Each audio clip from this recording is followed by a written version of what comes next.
Si Marcial Baby Ama Perez ay isa sa pinakakilalang kabataang kriminal sa kasaysayan ng Pilipinas.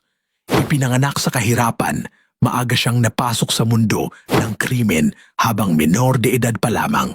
Dahil sa kakulangan ng gabay, edukasyon at suporta, nasangkot siya sa serye ng pagnanakaw at karahasan sa Maynila noong dekada 1950. Sa kabila ng kanyang murang edad, siya ay nahatulan ng parusang kamatayan dahil sa isang mabigat na krimen. Noong Oktubre 4, 1961, si Baby Ama ay isinailalim sa electrocution. Isang pangyayaring nagdulot ng malawakang diskusyon sa lipunan tungkol sa karapatan ng kabataan, rehabilitasyon at katarungan.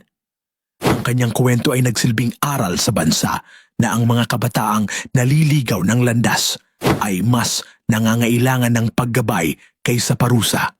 Dahil sa mga aral mula sa kasong ito, mas pinagtibay ang mga batas na nagpoprotekta sa mga menor de edad sa Pilipinas.